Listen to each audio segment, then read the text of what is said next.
Hello guys, welcome back to shini'skitchen. അപ്പോൾ ഞാൻ ഇന്ന് കൊണ്ടുവന്നിരിക്കുന്ന റെസിപ്പി ഒരു ഡെസേർട്ട് റെസിപ്പിയാണ്. ഈ ഡെസേർട്ടിന്റെ പേര് കോഫി കേക്ക് എന്നാണ്. അപ്പം ഈ വീഡിയോ നിങ്ങൾക്ക് ഇഷ്ടപ്പെടുകയാണെങ്കിൽ തീർച്ചയായും ലൈക്ക് ചെയ്യുക, ഷെയർ ചെയ്യുക, ചാനൽ സബ്സ്ക്രൈബ് ചെയ്യുക. സബ്സ്ക്രൈബ് ചെയ്യുമ്പോൾ തൊട്ടടുത്തുള്ള ബെല്ലൈക്കൺ കൂടി ഒന്ന് പ്രസ് ചെയ്യുക. അപ്പോൾ ഞാൻ ഫ്യൂച്ചറിൽ വിടുമ്പോൾ നിങ്ങൾക്ക് കാണാൻ സാധിക്കുന്നതാണ്. അപ്പോൾ എങ്ങനെയാണ് ഈ കോഫി കേക്ക് തയ്യാറാക്കുന്നത് നമുക്ക് നോക്കാം. അതിനുവേണ്ടി ഒരു സോസ് പാനിലേക്ക് 1 കപ്പ് പാലാണ് ഞാൻ എടുത്തിരിക്കുന്നത്. അതിലേക്ക് 4 ടീസ്പൂൺ പഞ്ചസാര ചേർത്ത് കൊടുക്കണം. പിന്നെ ഇതിലേക്ക് ഒരു 1/2 ടീസ്പൂൺ കോഫി പൗഡർ കൂടി നമുക്ക് ചേർത്ത് കൊടുക്കണം. ഞാനിവിടെ എടുത്തിരിക്കുന്നത് ബ്രൂഡോ കോഫി പൗഡറാണ്. ഇനിയിപ്പോൾ ഇത് തിളയ്ക്കാനായിട്ടൊന്ന് വെക്കണം.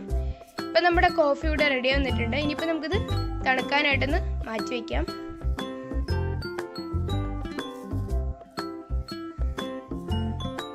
നെക്സ്റ്റ് ഒരു ബൗളിലേക്ക് 2 കപ്പ് വിപ്പിംഗ് ക്രീം എടുക്കുക. അതിലേക്ക് 1 ടീസ്പൂൺ കൊക്കോ പൗഡർ ചേർത്ത് കൊടുക്കുക. പിന്നെ 4 ടീസ്പൂൺ പൊടിച്ച പഞ്ചസാര കൂടി നമുക്ക് ഇതിലേക്ക് ചേർത്ത് കൊടുക്കണം.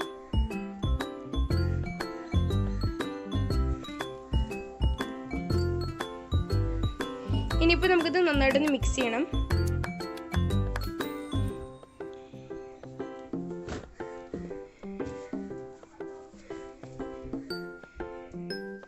ഇനി നമുക്ക് ഡെസേർട്ട് ഒന്ന് സെറ്റ് ചെയ്തെടുക്കണം. അതിന് വേണ്ടിയിട്ട് ഞാൻ റസ്ക്കാണ് ഇവിടെ എടുത്തിരിക്കുന്നത്. ആ റസ്ക് നമ്മൾ നേരത്തെ തയ്യാറാക്കി വെച്ച കോഫിയിൽ ഒന്ന് ഇതുപോലെ ഒന്ന് മുക്കിയിട്ട് ഒന്ന് ഇങ്ങനെ ഒന്ന് വെച്ച് കൊടുക്കാം. ആ പാത്രം ഫുള്ള് കവറാവുന്ന രീതിയിൽ വേണം നമ്മൾ ഈ റസ്ക് ഒന്ന് വെച്ച് കൊടുക്കാൻ വേണ്ടിയിട്ട്. പിന്നെ നമ്മൾ നേരത്തെ തയ്യാറാക്കി വെച്ച വിപ്പിംഗ് ക്രീമിൻ്റെ മിക്സ് ഇതിൻ്റെ മുകളിലേക്ക് നമുക്ക് ഊറ്റി കൊടുക്കാം.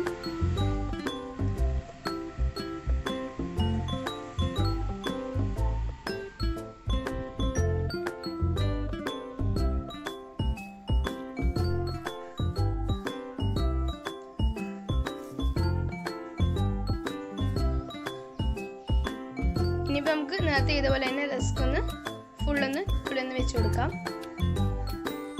പിന്നെ വിപ്പിംഗ് ക്രീമിൻ്റെ മുകളിലേക്ക് ഒന്ന് ഊറ്റി കൊടുക്കാം. ഇനി നമുക്ക് ഇതിൻ്റെ മുകളിലേക്ക് കുറച്ച് ബ്രൂ ഒന്ന് സ്പ്രിങ്കിൾ ചെയ്ത് കൊടുക്കാം. ഇതൊരു 4 മണിക്കൂർ നമ്മൾ ഫ്രിഡ്ജിൽ വെച്ച് തണുപ്പിക്കണം. ഇപ്പം നമ്മുടെ കോഫി കേക്ക് ഇവിടെ റെഡി ആയിട്ടുണ്ട്.